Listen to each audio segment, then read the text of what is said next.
Hello and welcome back to the Handstandcast with me, Emmet Lewis, and my co-host Mikael Christiansen. We have a stunning show today because it's one of these questions that everyone asks me and Mikael quite a lot of training while pregnant and having babies while handstanding and all these kind of things that we are the last people to speak about. Absolutely. Yeah. So we are today joined by Zoe Jones and Signe. How do I say your last name? Anderskov? Anderskov. Yeah, Danish. So like even me as a Norwegian, I will have to butcher that name. I'm really sorry about that. But yeah, we are joined by two who are more, how to say, capable to speak about the topic than me and Emmet. And for me, this is going to be really interesting, really, because that's finally something new to learn about handstands. Kind of, not that I know everything, but like I've kind of been introduced to a lot of stuff, but here is something where I'm completely blind. So you're not meant to break the illusion that you don't know everything about handstands. Good point. We know everything. Anyway, so Zoe, why don't you just introduce yourself a little, tell us a little bit about your practice and background, and then we'll move on to the bigger questions. So my name's Zoe Jones. I'm a hand balancer. I'm calling myself a semi-retired circus artist at the minute because I'm having a bit of a transition period. But I have been a hand balancer for, coming on like 12 years now. I did my training at the National Center for Circus Arts. And I had my daughter Marlin, she'll be 2 in October, so it's been 22 months since I had her. Cool. And Signe, why don't you just give us a little rundown on everything? Yes, my name is Signe, and I have been a hand balancer for almost 20 years. It will be soon. I studied at the circus school at FUG in Copenhagen, and then I went 3 years to Moscow, and then I've been performing and teaching and directing since. And at the moment I'm doing a master of contemporary circus at DOC, the circus school from where Mikael graduated. And I have 2 children, 2 sons. One is 1 year old, the other one is 5 years old. And I have been dealing with pregnancy training and training after giving birth, and managing to kind of not retire yet. So I'm still busy with upcoming shows and Cool. So we've got some questions basically compiled by the ones we've been asked over the years. There's some general ones. As I said, we're free to go completely off script here, and just if there's anything you feel people need to know about training as well that we're missing in our questions, please just let us know as well, because as I said, we're in a bit of a blind spot here. So the first question that always comes up is, can you still train while pregnant? I suppose we'd have to break pregnancy up into stages as well. Or did you still train while pregnant? I'll go first if you want. I was training pretty much. I think I kind of wrapped things up around 38 weeks, which is officially like from then you could give birth. So, I was still active walking around and stuff, but I kind of stopped doing any official workouts at that point. I actually found the first trimester to be the most challenging for me because I got quite bad morning sickness, and I think also like psychologically it was a lot to take in, to process, and like even just the thought of how my body would change kind of affected the way I was approaching my training. So I feel like I kind of didn't do a huge amount in the first trimester, kind of took a bit of a break, but then I just really felt like shit because I wasn't training and I was just, a bit missing it, I think. So actually coming into the second trimester when morning sickness had passed for the most part, I went back into training. And I found in the third trimester, weirdly, when I was sort of the heaviest and the most pregnant, I felt the best. But I mean, in a way, the baby's sort of finished its growing at that point. So your body's no longer sort of being leached of everything. But then you're waddling around trying to do training, and it's quite challenging, even though maybe physically, emotionally, I was feeling better. But that's just in brief my experience of sort of throughout. Cool. Signe? Yeah, I had two very different and very different training situations as well. But the first one, I approached it in a very scientific way. I really researched a lot about exercising through pregnancy, and I found a lot about exercise, but of course nothing about handstand except for some yoga science, which is not really science. And I thought it was really interesting to train, but not so much to do the handstand. And although it's supposed to be really safe, and luckily I don't know how it is in the rest of the world, but in Scandinavia it has changed a lot. From like 20 years ago, you were not advised to continue training, but today you're really encouraged to continue exercising. And if you don't exercise, you should actually start to do a little bit, because it's good for you in many ways. It's good for the baby, it's good for everything. So there's no reason to stop exercising, but of course a lot of precautions you should take as you get heavier, and the body changes and all the hormones and everything. But I did a lot of training, but the level of the handstand training varied a lot, also because of morning sickness and dizziness, and your body when you gain 20 kilos is different. And I dealt with quite a lot of, also the second pregnancy I dealt with a lot of pelvic instability. I actually had that too. I'd forgotten.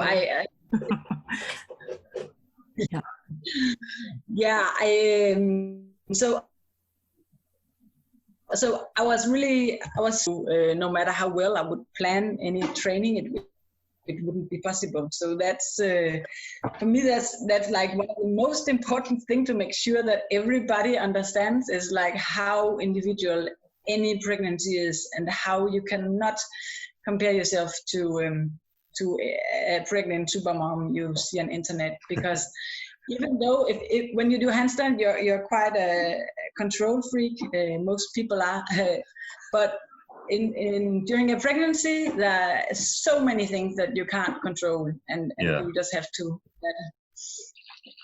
There's one question that pops into my mind. There is just in terms of, I'm sure that you and probably other listeners who have been pregnant have also probably then consulted a doctor and so on, asking about what kind of the recommendations are. And like, I mean, I am of course not a doctor, but I would kind of imagine that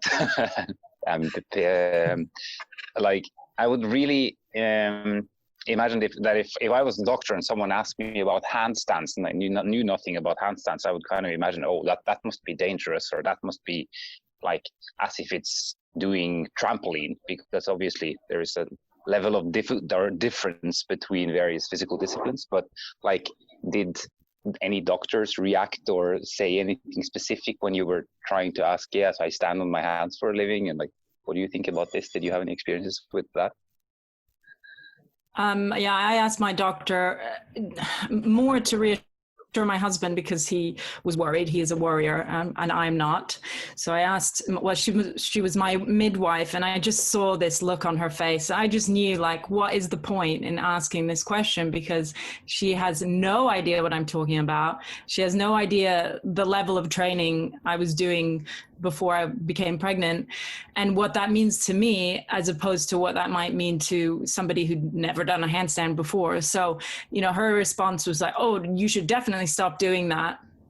But I just ignored her, because I just knew it was coming from no understanding of any of those factors. And, you know, I did try to be sensible and not to get too woo-woo, like listen to my body, but I just knew I wasn't going to get any kind of real answer out of my doctors. I don't know how you felt, Signe, but that was my experience.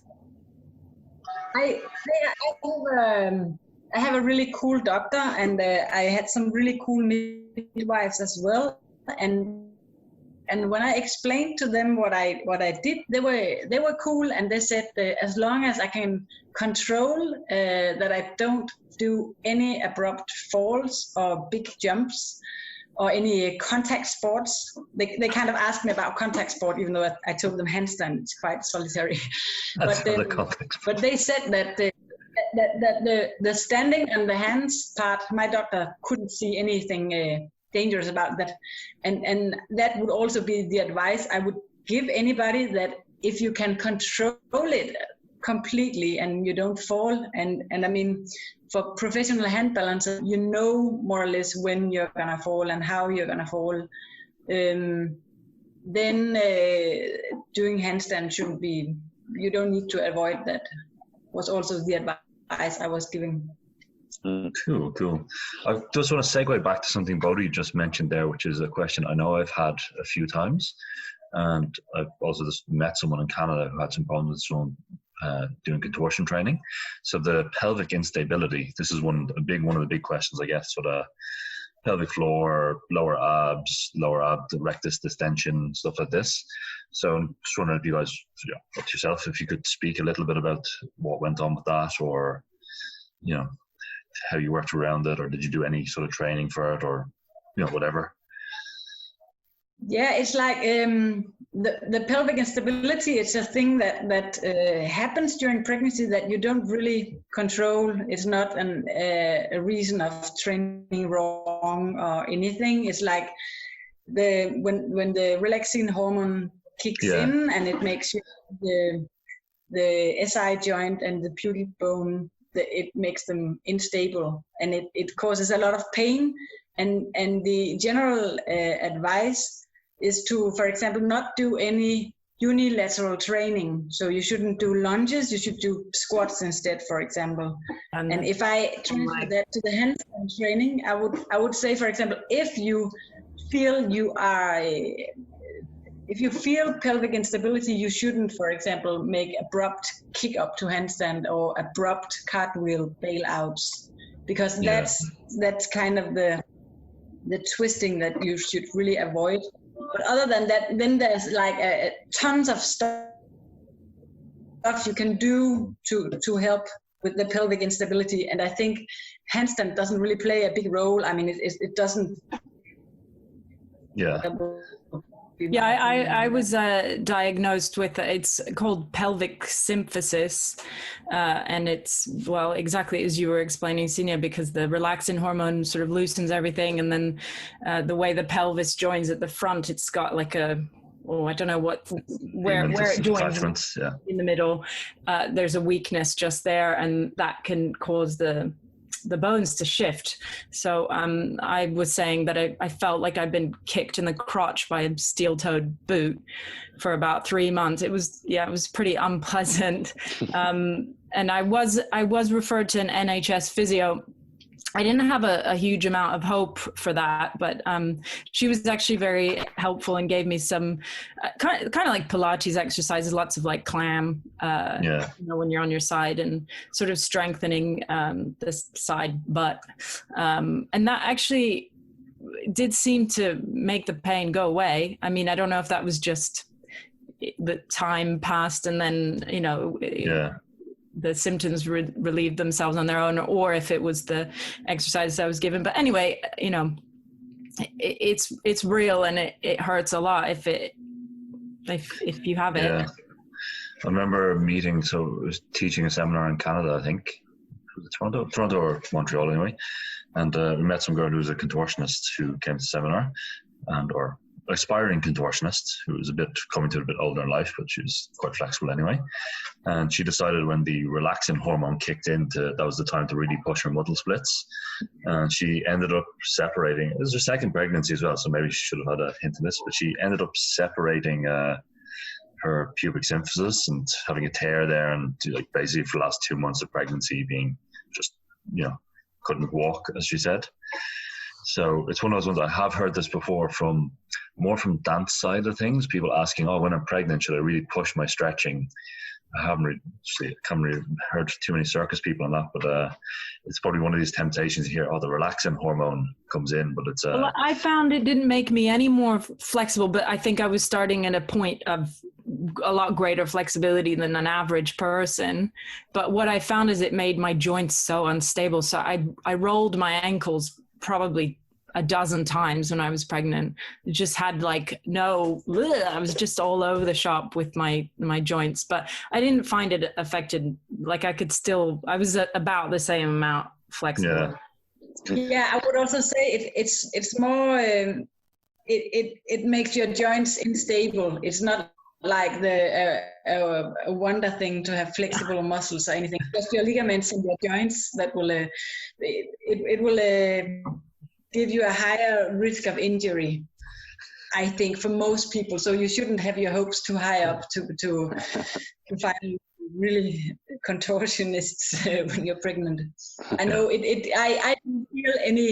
didn't feel it, and when I researched a little about it, I learned that it actually for women during their normal menstrual cycle, the level of relaxin also goes up and down, and I think most people, they won't feel it that much.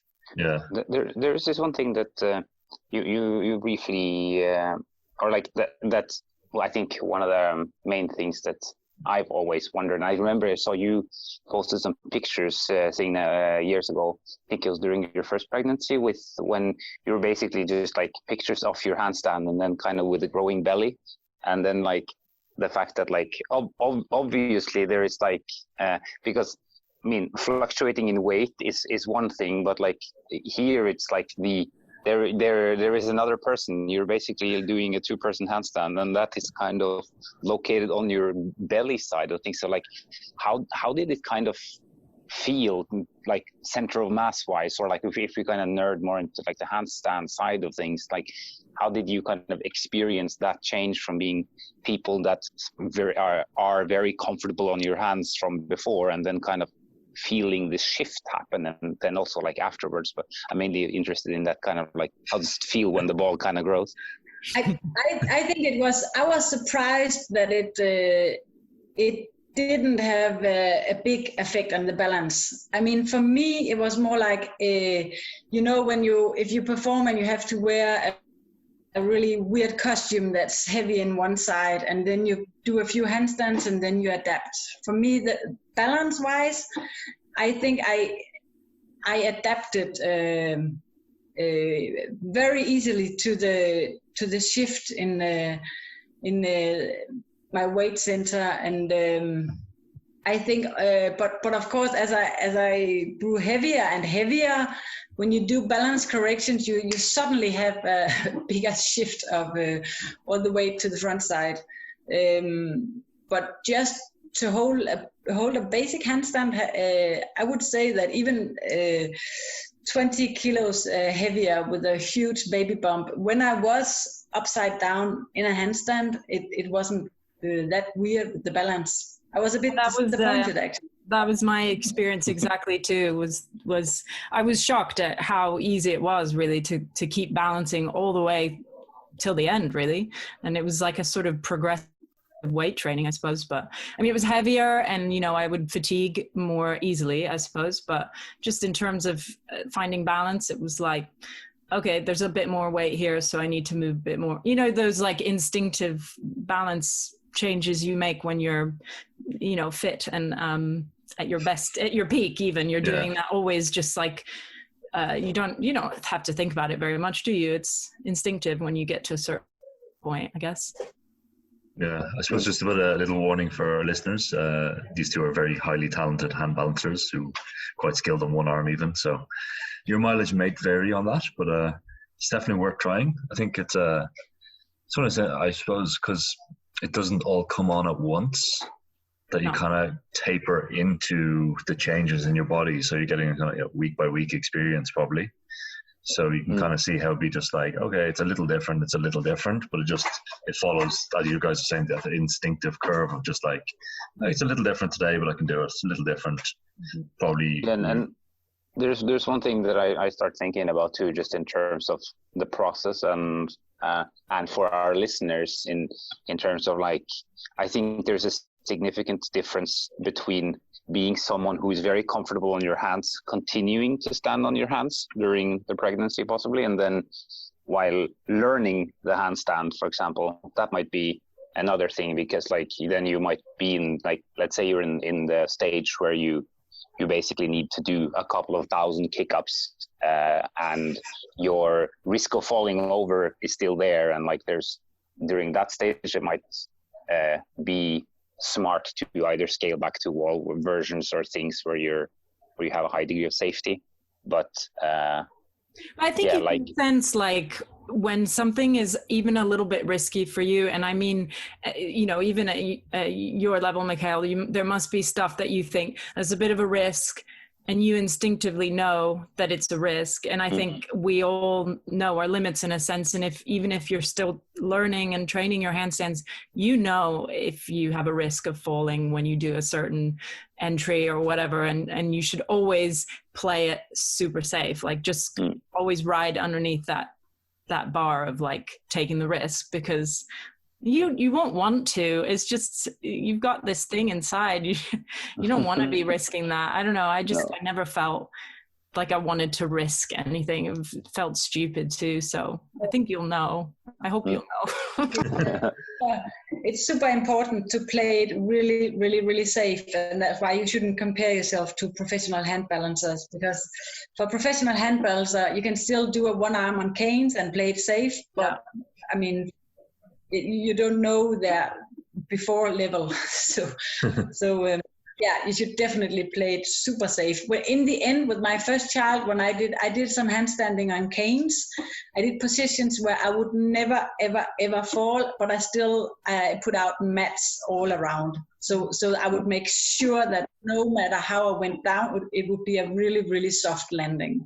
And that's the kind of that's what you do. Nice. Yeah, good advice there, really. Play it safe, guys. And so I suppose it leads into the next one is like, obviously when you had the babies, you had to stop training for a period of time while you recovered from that.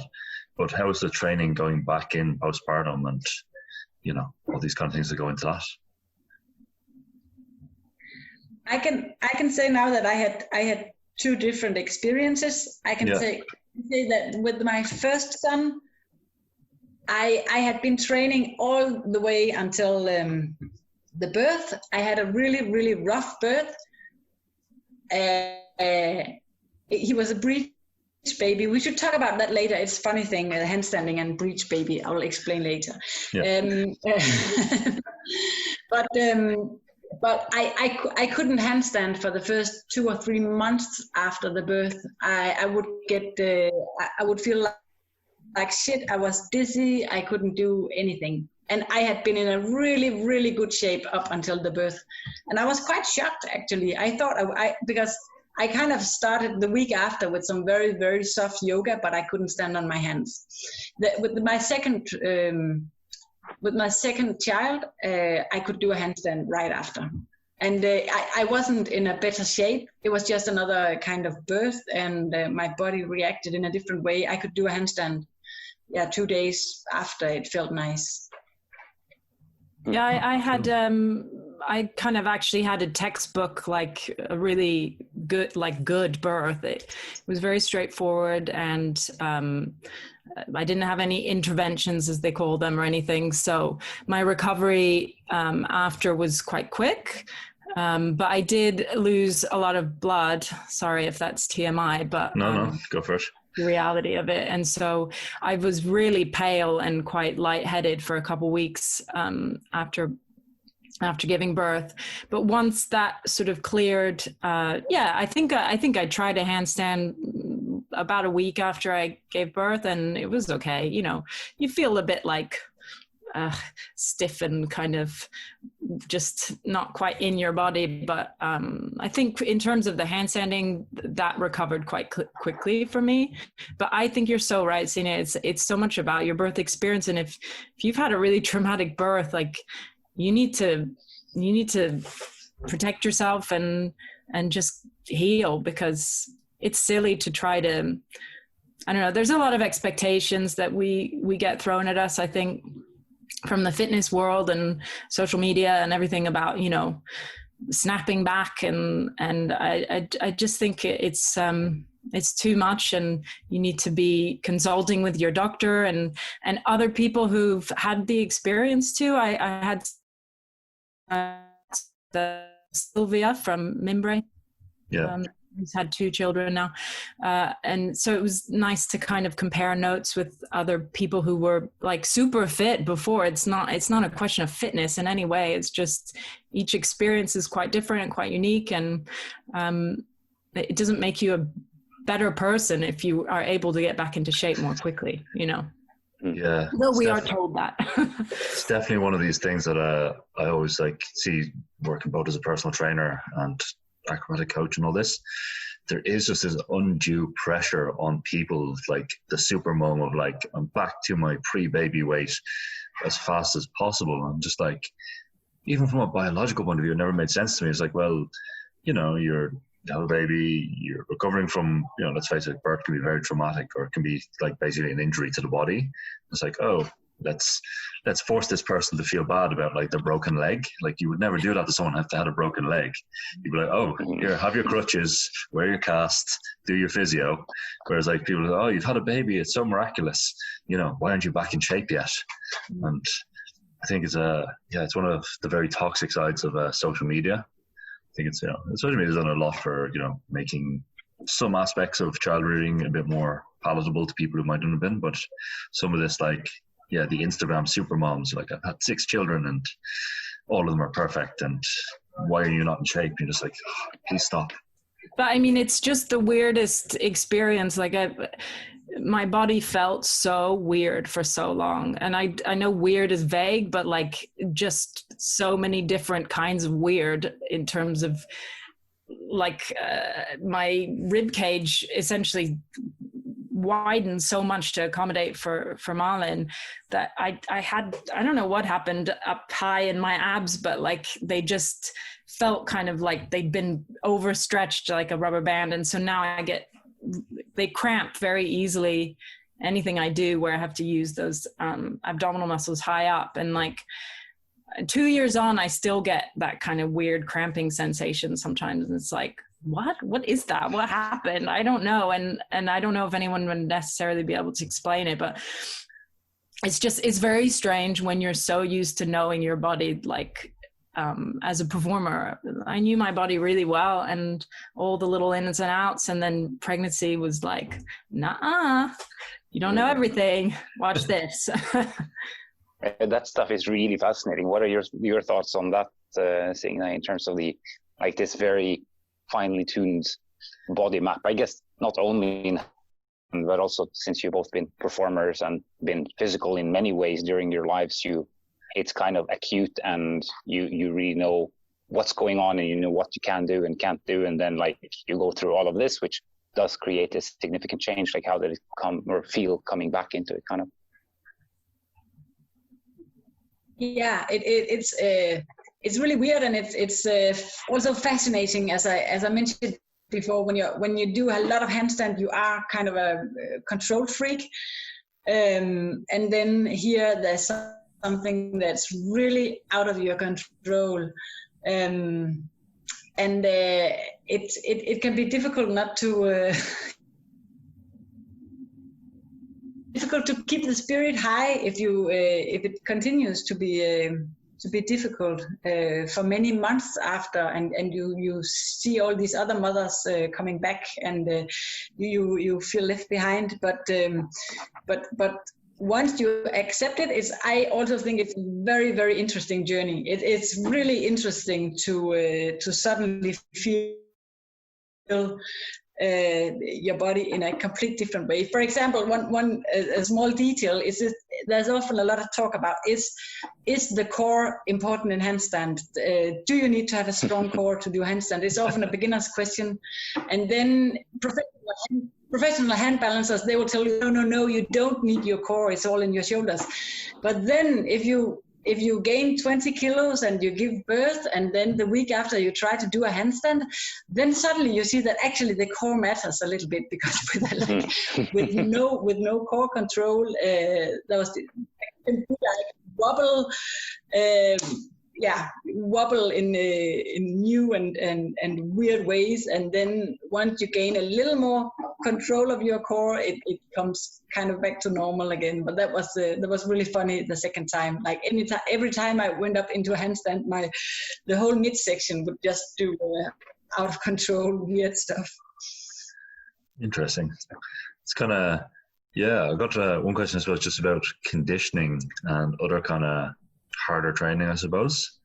What was your guys' experience on adding some of that back in? Did you titrate it up or straight into CrossFit classes? Or I was a bit stupid and started running, but because I actually was trying not to be stupid, because I was told to try to let my abs have a bit of a rest, because your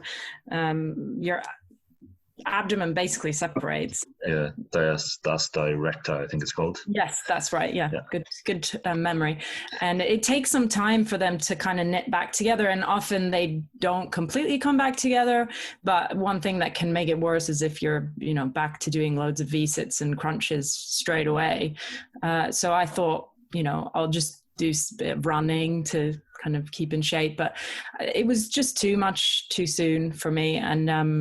And that kind of set me back again, because I was like, oh, that was and the main thing I had to avoid, just because it just didn't feel right, was ab stuff. So like leg lifts, awful, V-sits, all that. And it really makes you feel like, whoa, where's my strength? But it's more of a question of the fact that the abs haven't come back together and they're not operating efficiently. So as soon as like my body healed, and it does take quite a lot of time, and when you're used to stuff, when you're used to like 2 months being a long time to learn something, to like take 6 months to heal feels like an eternity, you know what I mean? Yeah. But once, if you give it time, I felt like I could quite easily, like it was very easy for me to get back to quite a good level of fitness once I'd let my body heal. But because it's my first child and I had no clue, I tried to do a bit too much too soon. So Signe, you're probably wiser than I am, having had a second.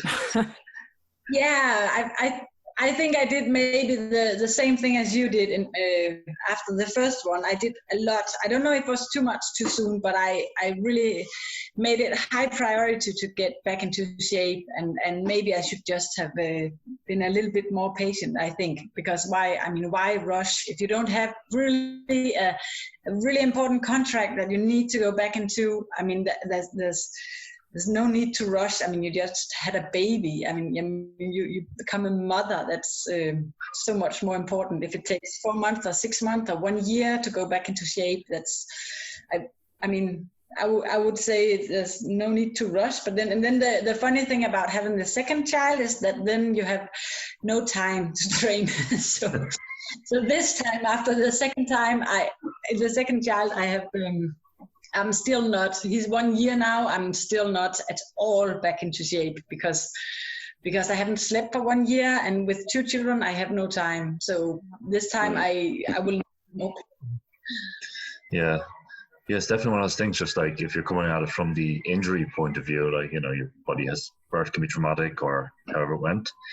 And it's just like, if you look at, what you need to heal injuries straight up, it's just like you need well rest, good food, at a very basic, and then you have a newborn that you need to wake up every 3 hours to feed and check in on, and all this is like, you haven't really got the ideal situation to heal. Like, even if you just broke your arm, it's not everything is going to be a bit slower in that kind of situation, I feel. But also, it takes 9 months to make a baby. So to think your body's gone through a process of change over the period of 9 months, and you're wanting in 1 month for that to undo itself, like, it's going to probably take at least 9 months. You know what I mean? If you're thinking about it in that sense, that it's crazy that we think that it can happen so quickly, because it took a long time for it to happen in the first place, Yeah. I thought of one thing there. Yeah, continue. It's also sorry. one of the yeah. You also just to mention that how different every pregnancy is. Woman could have like gained 8 kilos and be back in shape after 3 weeks and feel fine about that, and another one could gain 30 kilos and feel like she needs a year. And of course you can control it a little bit, but it will be so different. So for some people it will be easy to come back, and for some people it will be difficult, and you just have to accept that. Yeah, good advice. I thought of one thing there. You briefly mentioned earlier, Signe, was we've spoken about this several times during our casts earlier as well, and that's just a little bit about this kind of obsessive mindset that very often is kind of correlates strongly, at least, with hand balancers, and that is that you call it control freak, and I completely agree, since there's like so much of like essentially that is what we are displaying and challenging our bodies with every single day.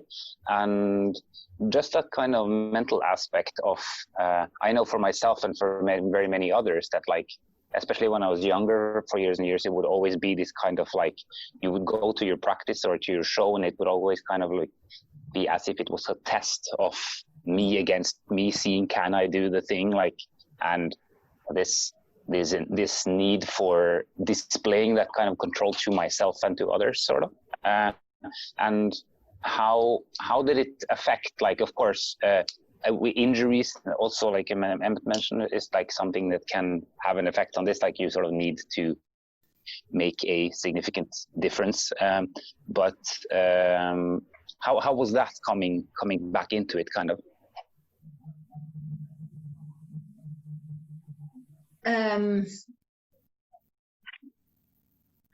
Well, I'm not really sure I understand the question completely. Like how it. Or like what I meant is like when like the kind of the mental side of releasing this kind of, okay, yeah, I could do all these things and now I can't do them anymore, and like that's sort of the control freak that needs to let go. Basically, that's what I'm trying to ask.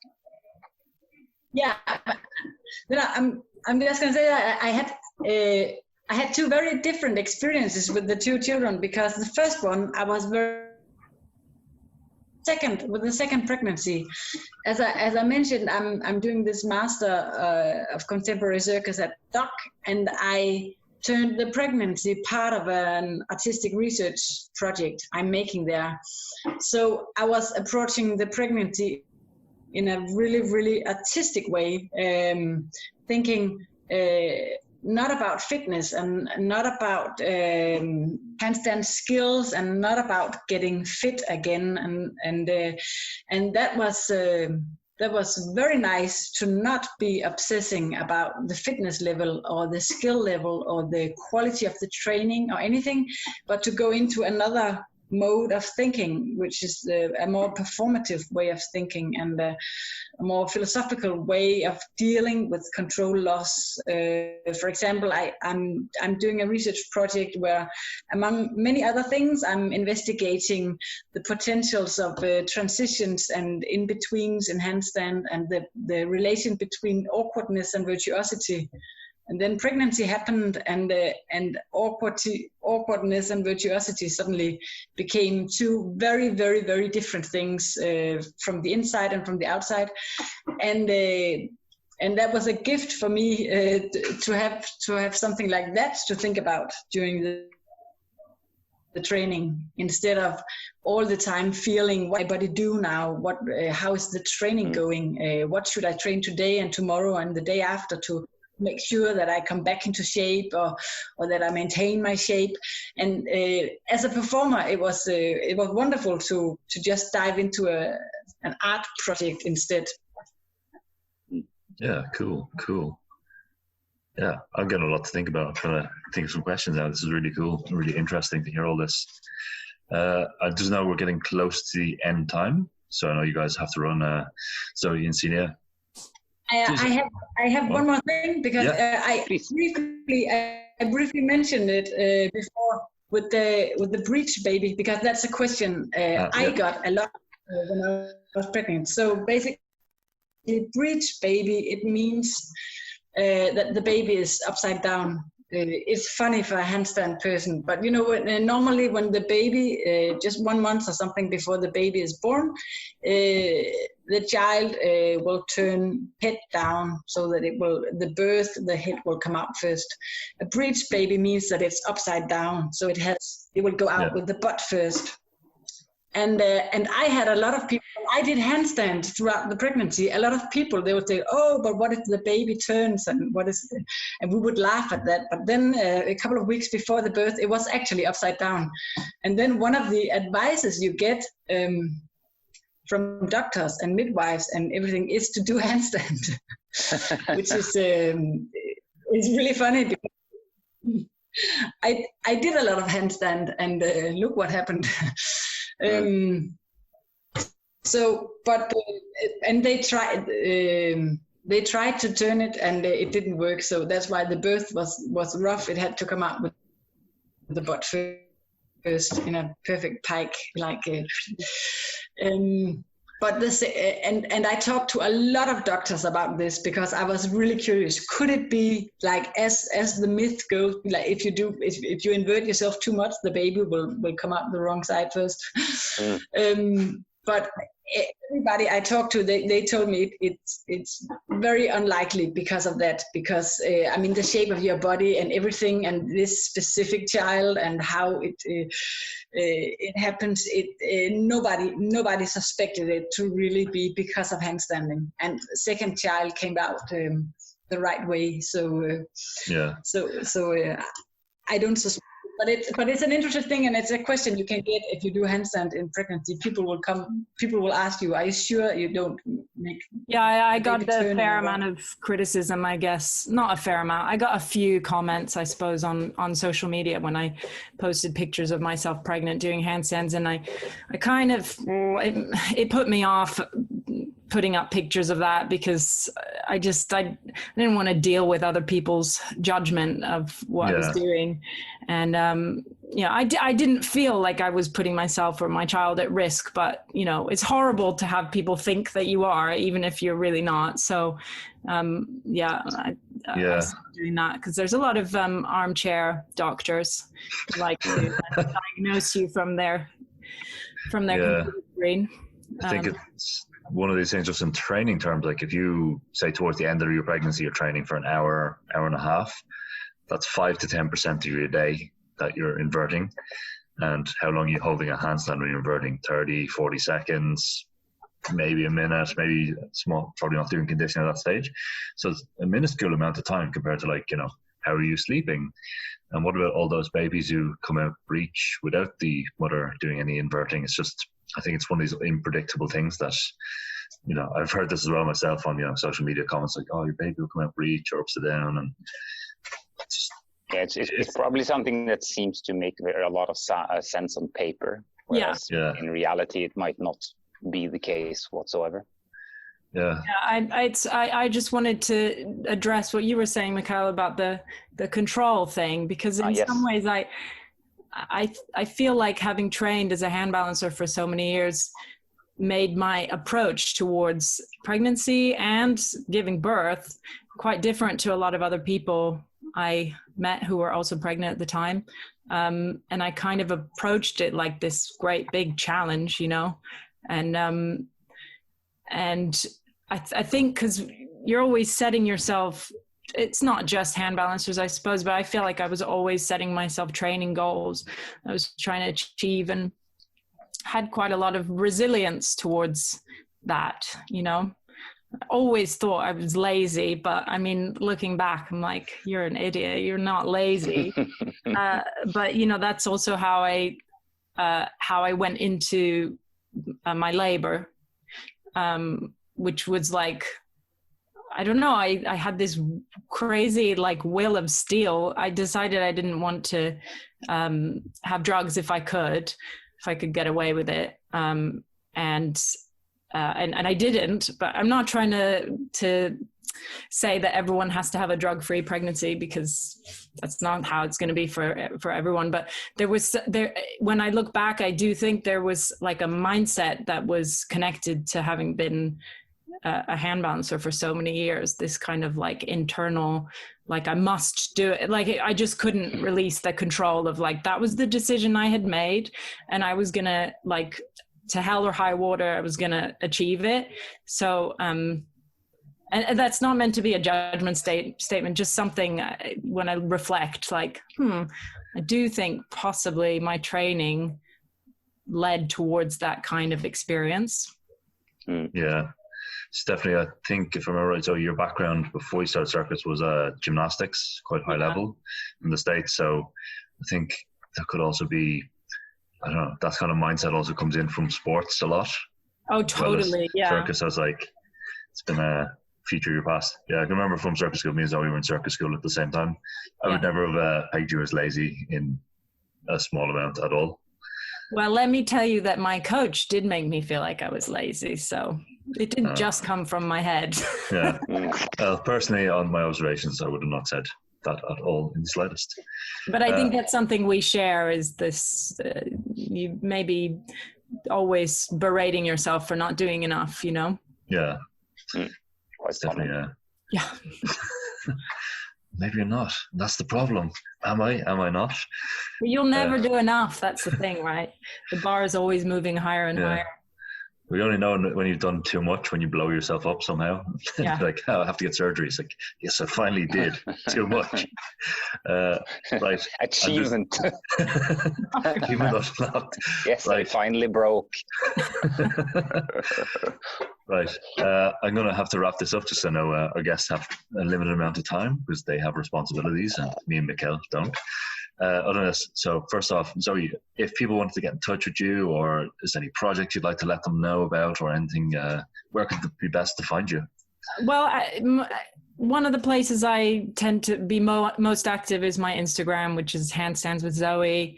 And I post less than I used to, but you know, you can always direct message me on there. Don't be a creep, but you know, you can get in touch. Yeah. How about you, Signe? I can be found on either Facebook or Instagram under my name, Signe Anderskov. And there I'm posting not very often, but a little. I will when I start my new project. I will post there about new performances and research projects and teaching whenever I do that. Yeah, because both of you do teach as well, right? Yeah, sorry, I forgot to say when I'm doing the intro that I was teaching at the circus school in London for a long time, but I've stopped that. Just the nature of our situation right now is that I've had to be home with Marlin, so I haven't been teaching very much just because I don't have the time. But I probably will have more time in a couple months. She's going off to nursery, so. Awesome. Yeah. Right. So just to wrap up, thank you both for coming on. This has been a great episode for me. It's been super interesting. For our listeners out there, now, I don't know if you guys are up for it again, but would you be up for doing a second episode? Because I think we're only scratching the surface of the topic. Yeah, sure. Yeah, awesome. So, we'll organize that sometime in the future. For our listeners, as you know, you guys can always ask us questions either via Instagram on Handstand Factory or via the contact form on handstandfactory.com. If you have more questions that you'd like to pose to Zoe or Signe, hit us up and we'll try to organize this again. Other than that, you've been listening to the Handstandcast with me, Emmet and Mikael Christiansen, and our guests. So thank you so much. Thank you.